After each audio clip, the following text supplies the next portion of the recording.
તો ભાવનગરના પાલીતાણામાં પ્રથમ ગ્રાસે મક્ષિકા જેવો ઘાટ સર્જાયો છે, કારણ કે પ્રથમ વરસાદે જ તંત્રની પોલ ખુલી ગઈ છે। પીપરડી 2 ગામે 2 સપ્તાહ પહેલા જ ₹10,81,000ના ખર્ચે આ નાળું બનાવવામાં આવેલું હતું। સામાન્ય વરસાદમાં જ ધોવાઈ જતા સ્થાનિકોએ તંત્રની કાર્યશૈલી સામે સવાલો ઉઠાવ્યા છે।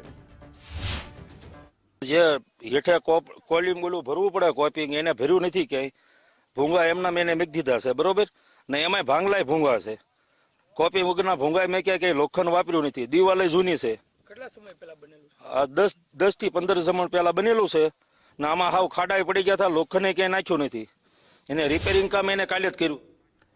તો ચોમાસા પૂર્વે ઇરિગેશન વિભાગ દ્વારા નદી તળાવો ઊંડા કરવા ઉપરાંત તૂટેલા ચેકડેમ અને નાળા રિપેરિંગની કામગીરી હાથ ધરવામાં આવતી હોય છે। વાડી કે ખેતરમાં જવા માટે પીપરડી 2 ગામના ખેડૂતો આ જ કોઝવે પરથી પસાર થાય છે।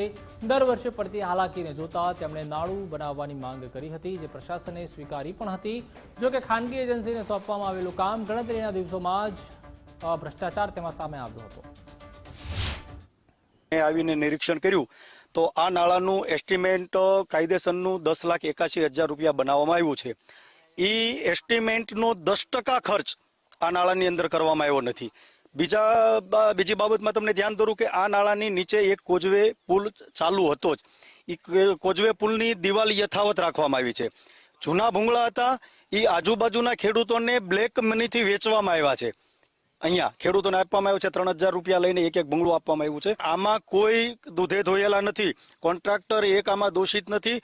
સંપૂર્ણપણે અધિકારી જ્યારે તમને કોઈ આમાં સામેલ હોય ને તો જ આવા કામ થાય।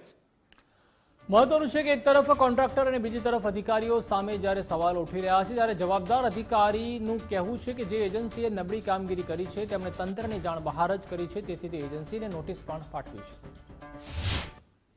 એજન્સીને 12/3ના રોજ વર્ક ઓર્ડર આપવામાં આવેલો હતો, ત્યારબાદ એજન્સીએ ટોટલ અમારી જાણ બહાર જ બધું કામ કમ્પ્લીટ કરી દીધું હતું અને અમને કોઈ જ પ્રકારની જાણ લેખિત કે મૌખિકમાં કરેલી નથી એજન્સીએ। ભાવનગર જિલ્લાના પાલીતાણા તાલુકાના પીપળી 2 ગામ ખાતે ભ્રષ્ટાચારનું જે નાળું છે તે સામે આવ્યું છે। જોઈ શકાય છે 15 દિવસ પૂર્વે આ જે નાળું છે તે નાળું ₹10,81,000ના ખર્ચે બનાવવામાં આવ્યું અને આ જ નાળા ઉપર ચોક્કસથી પ્રથમ વરસાદે તેની પોલ ખોલી દીધી અને આ નાળામાં મસ્ત મોટા જે ખાડા છે તે પડી ચૂક્યા હતા, પરંતુ ગઈકાલે જે નિર્ભર તંત્ર કહીશું તેઓએ આ ખાડા બુર્યા છે। ચોક્કસથી આ જે પુલ છે તે પુલમાં સૌથી મોટો ભ્રષ્ટાચાર છે તે અહીંયા સામે આવતો હોય તેવું ચોક્કસ લાગી રહ્યું છે। લોટ પાણી અને લાકડા જેવી સ્થિતિમાં જે નાળું છે તે નાળું બનાવવામાં આવ્યું, આરસીસી થી સજ્જ આ નાળું કહેવામાં આવે છે, પરંતુ આની જે ગુણવત્તા છે તે ગુણવત્તા ઉપર ચોક્કસથી સવાલો ઉઠી રહ્યા છે। પણ જે નાળું છે તે નાળાએ પ્રથમ વરસાદે તેની પોલ છે તે પોલ ચત્તી કરી છે। હવે જોવાનું એ રહ્યું કે જે પ્રમાણે આ અધિકારીઓ અને કહી શકાય કે કોન્ટ્રાક્ટરોની મિલીભગતના કારણે આ પ્રકારના જે ભ્રષ્ટાચાર છે તે હવે ગ્રામ્ય વિસ્તારોમાં પણ શરૂ થયા છે। કેમેરા પર્સન તુષાર કામળિયાની સાથે કુણાલ બારડ, ગુજરાત ફર્સ્ટ, ભાવનગર।